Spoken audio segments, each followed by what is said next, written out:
Boa noite, Diego. Boa noite, Toledo. Boa noite, Letícia. Boa noite para todo mundo que acompanha a gente aqui no All News. Cara, de uma maneira geral, eu estava conversando, inclusive, com o pessoal que estava com os grupos de controle qualitativo, né? Porque, óbvio, nas entrevistas, o que mais está tendo rolando com as candidaturas é os grupos de controle para poder analisar como é que é a reação junto ao eleitorado, principalmente o eleitorado independente. E eu tive uma percepção, talvez um pouco diferente dos colegas, que acho que é um pouco semelhante, inclusive, pelo menos aos grupos de controle que me contaram os dois. Bem, acho que duas coisas, né? A primeira parte, que é a parte que dos escândalos de corrupção, das crises, né? Da questão do Fábio Luiz, da questão do INSS, da questão do Master, né? Esse bloco de três, assim, no começo, né? Eu achei que o Lula ia vir mais na defensiva do que efetivamente veio. Ele não veio na defensiva. Eu até achei o Lulinha Paz e Amor ficou em casa. Quem veio foi o Lula do Velho Testamento, sabe? E aí esse Lula do Velho Testamento, a impressão é que ele não deu a outra face. Ele foi pra cima. Ele falou, ó, logo no começo ele falou, se tiver problema, vai pra Polícia Federal investigar, meu governo vai... É um discurso que ele tá fazendo, mas é diferente ele fazendo em entrevistas, etc. Tem outra, ele não quer lá no tete a tete, lá na sabatina. Ele falou, ó, é pra pegar, se pegar, é tipo, eu já falei, Fábio Luiz não devia ter feito isso, Marcola, tô triste com isso, decepcionou. Só que é o seguinte, ele não ficou, a impressão que eu tive é que ele não ficou nas cordas, não ficou no corner, ele foi pra cima. Ele falou, olha, ele foi pra cima e falou é para pegar tudo, ao contrário do que foi nos outros governos, referindo-se à questão do próprio Jair Bolsonaro, que teve aquela tentativa de interferência na Polícia Federal que levou até a saída do Moro, do Ministério da Justiça e Segurança Pública. Aí ele respondeu isso, colocou, olha, o Lupe e o Wagner tá no palanque com uma coisa é questão administrativa, outra coisa é questão política, não foram condenados ainda, se forem condenados é outra coisa, e foram para cima. E aí ele o tempo inteiro lembrando a história dele, ele falou assim, olha, eu tive uma história que é o seguinte, no começo me acusaram sem provas e depois, até hoje, estou esperando desculpa. E aí ele foi, inclusive, fomentando a imprensa, né? Falou, olha, estão me devendo desculpa, estão me devendo desculpa. E aí você viu até que a Renata e o Tralli estavam um pouco incomodados com isso, porque era o hashtag Fica a Dica.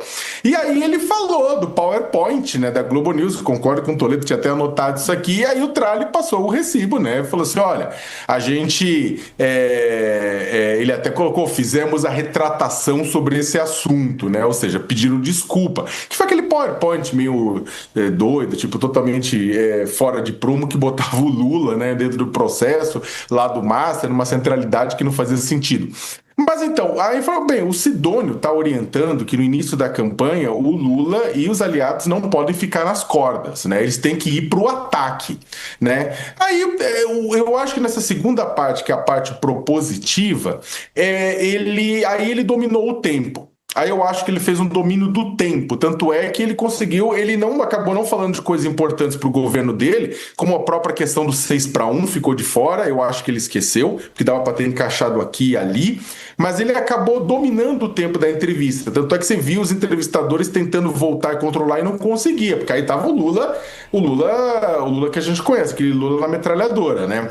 E aí eu acho que tem um ponto, para além do conteúdo, né? Eu acho que a questão fiscal foi importante, voto com o relator Toledo nesse sentido, sabe? Eu acho que foi relevante. A questão da segurança pública, que é o grande calcanhar dos governos progressistas do mundo afora, não foi muito bom, mas eu acho que teve uma coisa que, no geral, que a campanha do Flávio Bolsonaro estava batendo muito na tecla de que o Lula é o Biden. E o que a gente viu tá muito longe de ser o Biden, é aquele Lula full pistola. O Lula tem um negócio que ele tá com 80 anos, ele tá mais devagar em muitas coisas, o que é óbvio, mas quando ele entra em modo campanha, ele muda um pouco. Aí eu acho que a única coisa que dava para perceber nisso, um desgaste, era a voz dele, que já não era a mesma. Mas, como eu falei, acho que o Lulinha Paz e Amor ficou em casa. Pois é. Tava rouco o presidente da República, né? Um pouco sem voz. Toledo, anotei aqui alguns pontos. Falaram também sobre a fraude no INSS, né? O desvio de dinheiro de aposentados. Sobre esse tema, como o candidato à reeleição, o presidente Lula, se saiu? É curioso, antes de começar a entrevista, a Globo ficou falando que cada candidato tinha feito durante o dia e os dois únicos que não tinham tido agenda pública, como disse a Globo, eram o Lula e o Flávio Bolsonaro. Obviamente, os dois passaram o dia treinando para a entrevista que iam dar na Globo. E treinaram bem, Nesse caso específico que você menciona sobre a questão do INSS, o Lula citou a mesma estatística 2 vezes para dizer o seguinte: olha, nós pagamos todos os aposentados que sofreram o golpe e o dinheiro saiu de quem deu o golpe. Falou isso citando números, 3 milhões, às vezes até se embananou um pouco, mas acabou se corrigindo.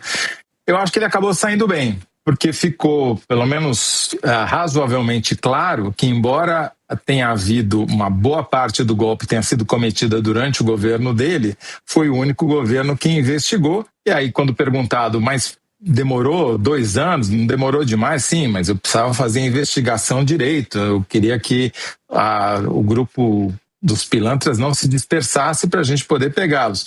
Então ele tem o que mostrar, né? Diferentemente no caso